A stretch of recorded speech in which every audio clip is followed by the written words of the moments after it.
परळीतील व्यापारी महादेव मुंडे हत्या प्रकरणाला जवळपास 20 महिने पूर्ण झालेत. मात्र या हत्या प्रकरणातील आरोपी शोधण्यात यावं यासाठी त्यांच्या पत्नीने अनेक वेळेस प्रशासनाचे उंबरे झिजवले. मात्र न्याय न मिळाल्यामुळे त्यांनी निराशापोटी बीडच्या पोलीस अधीक्षक कार्यालयामध्ये जाऊन विष प्राशन करून आत्मदहन करण्याचा प्रयत्न केला. मात्र या संपूर्ण प्रकरणानंतर ज्ञानेश्वरीताई मुंडे यांच्यावरती बीडच्या शिवाजीनगर पोलीस ठाण्यामध्ये यांची दाखल करण्यात आलेली. ज्ञानेश्वरी मुंडे यांच्यावरती बीडच्या रुग्णालयामध्ये उपचार सुरू आहेत IC विभागामध्ये.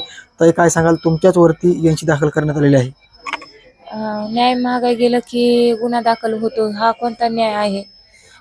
गुन्हा दाखल करण्यापेक्षा एन्काउंटर करा तुम्ही माझं आणि केस बंद करून टाका, नंतर तुम्हाला कोण न्याय मागतंय? आरोपीला असं बी तुम्ही पाठबळ देत आहात, असं बी आरोपीची पाठराखण करून तुम्ही आरोपी मोकाट सोडा. जे पीडित कुटुंब आहे त्यांना आत्महत्या करण्या इतकं तुम्ही जर परेशान करीत असताल तर हे असलं कसलं प्रशासन आहे की पीडितच कुटुंबाला अजून आत्महत्या करण्या इतक्या टोकाला जाईपर्यंत जर तुम्ही परेशान करीत असताल तर, आणि अजून त्यांच्यावरच गुन्हा दाखल करत आहोत. मग आरोपी मोकाट सोडून पीडित कुटुंबावर गुन्हा दाखल आहे, मग न्याय मागायचा तर मागायचा कुणाकडे, हा प्रश्न पडला आहे. आज तुम्ही बघताय, तुम्ही नाराज झालेला आहात, भावनिक होत आहेत, मात्र कुठेतरी न्याय मागण्यासाठी किंवा न्याय देण्यासाठी वेळ होतोय? वेळ तर अगोदरच झालेला आहे, 18 महिने पूर्ण होऊन गेलेले आहेत, तरी पण न्यायाची काहीच भूमिका नाही. पुन्हा मी एवढं टोकाचं पाऊल उचलून माझ्या जीवांशी खेळून मला डिस्चार्ज होण्याच्या अगोदर ह्यांनी माझ्यावर गुन्हा दाखल केला, म्हणजे मग हे कुठं न्याय मागायचा आणि कुठं काय करायचं?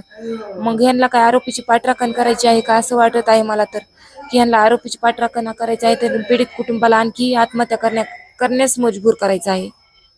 काय सांगाल, आज जवळपास 18 महिन्यापेक्षा कालावधी उलटलेला आहे. काल सभागृहामध्ये बीडच्या काही लोकप्रतिनिधींनी आवाज उठवलेला आहे, त्याच्यावरती तुम्ही सहमतानी आहात का? तुमच्या आत्मदहनानंतर बीडचे पोलीस अधीक्षक यांनी स्थानिक गुन्हे शाखेकडे तपास दिलेला आहे, विशेष त्यांचे लक्ष असणार, तुम्ही समाधानी आहात का?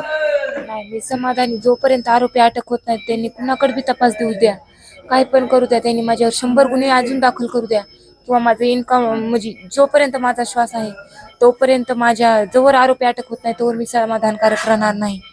जर ह्यांना माझी लेकरं बाळा अनाथ करायची नसतील तर मुख्यमंत्री साहेबांनी आज तात्काळ त्यांना आदेश देऊन आरोपी अटक करायला हवं, तर मला न्याय द्यावा.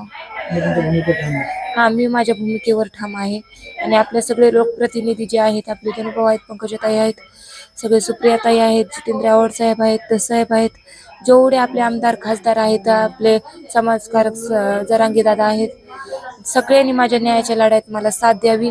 आणि आपले OBC कार्यकर्ते हाके सर आहेत, त्यांना पण माझं आव्हान आहे की तुम्ही पण महादेव मुंडे केस प्रकरणात सहकार्य करा आणि तात्काळ आरोपीला अटक करण्यास मदत करा. नक्कीच हे होते ज्ञानेश्वरी मुंडे. त्यांनी म्हटलेलं आहे, जोपर्यंत आरोपींना अटक होत नाही, जोपर्यंत आरोपी आतमध्ये जात नाहीत, तोपर्यंत मला कुठल्याही या संदर्भात समाधान नसणार आहे. आणि विशेष म्हणजे मुख्यमंत्र्यांनी लक्ष घालून तात्काळ आरोपींना अटक करावी, तसे आदेश द्यावेत, अशी त्यांनी आज मागणी केलेली आहे. माझं एन्काउंटर जरी झालं तरी मी माझ्या मागणीवरून आणि माझ्या भूमिकेवरून हटणार नसल्याचं त्यांनी स्पष्ट सांगितलेलं आहे. मुंबई तकसाठी योगेश काशीद, बीड.